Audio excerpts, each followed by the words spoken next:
Assalamualaikum warahmatullahi wabarakatuh. Nama saya Yuliana Prastiwi dari kelas 2 BD 4 CDD. Pada kesempatan kali ini saya akan mempresentasikan tentang proyek keseluruhan saya, yaitu proyek Smart Home dengan menggunakan 3 sensor, yaitu sensor ultrasonik dengan outputnya yaitu motor DC servo, kemudian sensor LDR dengan outputnya yaitu lampu, kemudian yang ketiga yaitu sensor PIR dengan outputnya yaitu lampu juga, dengan menggunakan microcontroller ESP32. Nah, kemudian ini adalah beberapa pin untuk pemasangan pin sensor saya.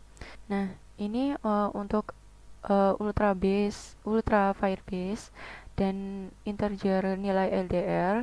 Ini untuk pengkoneksian pada nilai LDR dan firebase agar nilainya dapat terupdate. Kemudian untuk ultra firebase juga sama seperti itu, hanya saja berbeda namanya. Kemudian di sini ada lampu 1 dan lampu 2 dalam data string, yaitu sebagai nama controllernya. Nah, di sini saya memilih untuk mengontrol lampu rumah karena fokusnya pada project ini yaitu pada lampunya. Nah, jadi karena saya menggunakan 2 lampu, jadi saya mengincludekan 2 lampu sekaligus untuk pengontrolan lampunya. Kemudian untuk pin servonya sendiri saya pasangkan ke kaki 23 pada ESP32. Nah, di sini untuk pengaturan dari sini sejauh sampai sini, ini untuk mengatur sensor ultrasoniknya. Kemudian, nah ini jika jaraknya kurang dari 10, maka servonya akan membentuk derajat 90 derajat. Nah, kemudian di serial monitor akan tertulis the distance is less than 10 dan 10. Nah, ini maksudnya yaitu jaraknya yang terdeteksi kurang dari 10. Kemudian servonya akan membuka menjadi 90 derajat. Kemudian jika nilai distance lebih dari 10, maka servonya akan menutup kembali, membentuk 0 derajat. Nah, jadi untuk servonya membuka pintunya dengan lebar 90 derajat, kemudian akan menutup kembali, dia akan terbuka selama 1500 mikrosecond, kemudian akan menutup pada derajat 0. Jika distance-nya lebih dari 60, maka dia akan mengeprint nilai dari banyaknya distance-nya. Jadi jika nilainya lebih dari 60, dia akan terprint berapa senti, seperti 62 senti atau 100 senti lebih. Kemudian jika dan hanya jika distance-nya kurang dari 0, juga akan terprint berapa senti. Nah, untuk yang ditampilkan pada Firebase, di sini nilainya yaitu pada distance beberapa sentimeter. Jadi untuk keterangan ini distance-nya tidak akan muncul, namun untuk angka beberapa sentinya akan muncul pada Firebase. Kemudian akan terjadi delay selama 500 mikrosecond. Nah, berikut adalah pengaturan untuk LDR-nya. Jika nilai LDR kurang dari 6, maka LED pin-nya akan menyala. Dan jika lebih dari 6, maka LED pin-nya akan mati. Kemudian di sini saya mengincludekan coding untuk data peer-nya. Nah, jika data peer-nya tinggi atau bernilai 1, maka LED pin-nya akan menyala selama 2000 mikrosecond atau 2 second. Kemudian jika data peer-nya bernilai 0, maka LED pin-nya akan mati. Nah, kemudian dari sini sampai sini merupakan pengaturan untuk monitoringnya, sedangkan yang dari if sini sampai sini yaitu untuk pengaturan controllingnya. Jika lampu 1 menyala, maka LED pin akan menyala. Nah, jika selain daripada 1, maka LED pin akan mati atau off. Kemudian yang LED pin kedua sama, dia akan menyala jika lampu kedua ini, lampu 2 bernilai 1. Jika bernilai 0, maka LED pin kedua akan mati atau low. Baik, berikut ini adalah aplikasi smart home saya yang dibuat dengan menggunakan MIT App Inventor. Dan di sini telah saya siapkan prototipe yang akan saya gunakan untuk pengujiannya.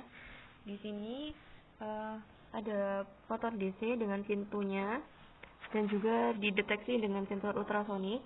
Kemudian di dalam ada sensor LDR. Di sini saya terangi dengan menggunakan lampu bohlam. Jika lampunya tidak diterangi, maka lampu LED akan terus-menerus hidup.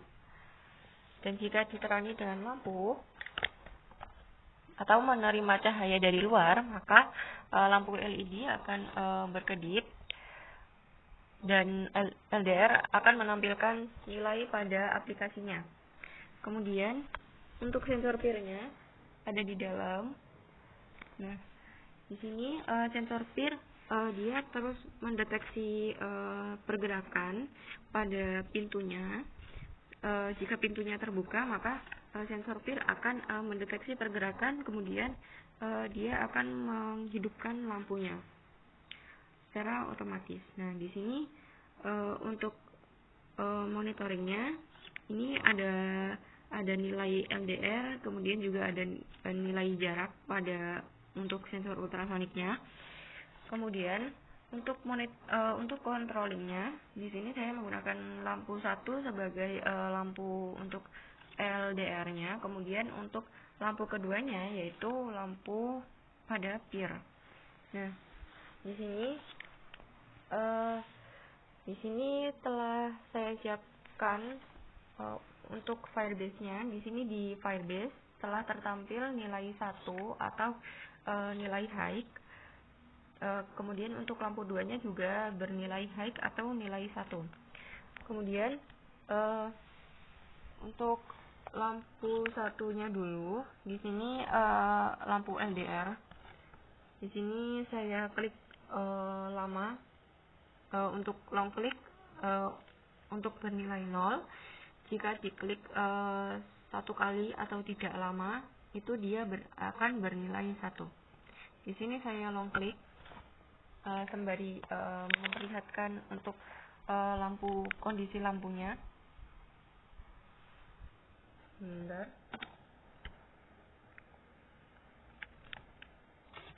Nah, di sini lampu LED tidak menyala. Nah, jika lampu LED-nya saya nyalakan, nah dia akan menyala lagi. Nah, seperti itu. Nah, jika saya jauhkan seperti ini, nah dia akan menyala seperti ini. Di sini tadi saya kan menggunakan lampu bohlam untuk membantu LDR dalam mendeteksi cahayanya. Di sini saya tidak menggunakan lampu bohlam. Saya coba. Di sini masih menyala. Ini masih nyala. Kemudian saya long klik. Nah, dia hanya berkedip seperti itu. Nah, sedangkan pada Firebase lampu 1 bernilai 0. Baik, kita beralih pada lampu untuk tir. Di sini untuk pintunya saya copot terlebih dahulu agar tidak menghalangi. Nah, di sini ada lampu pir. Di dalam lampu pirnya berwarna hijau. Lampu pir berwarna hijau. Nah, di sini saya coba mematikan lampu pirnya dengan menggunakan long click pada button.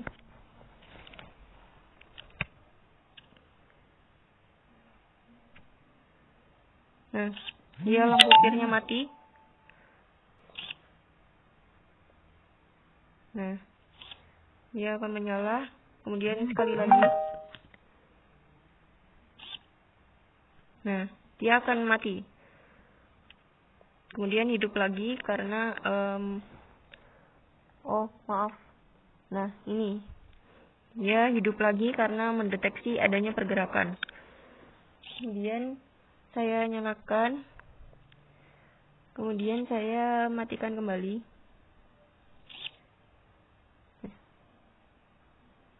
Sebentar.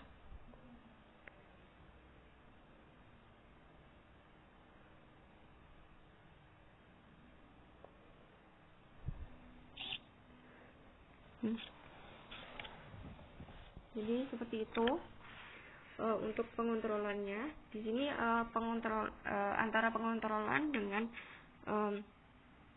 kontrol lampu dengan menggunakan sensor. Di sini terjadi tabrakan fungsi. Jadi walaupun saya telah berusaha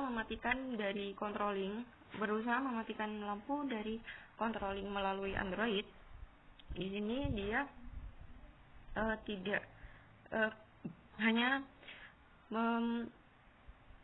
memiliki pengaruh sebentar saja atau tidak permanen. Jadi jika saya telah mematikan lampunya melalui controllingnya, dia lampu LDR, baik lampu LDR maupun lampu PIR, dia akan dapat tetap hidup jika ada pergerakan dari sensor tersebut. Nah, seperti itu. Kemudian saya nyalakan kembali. Nah, sudah. Sekian dari saya.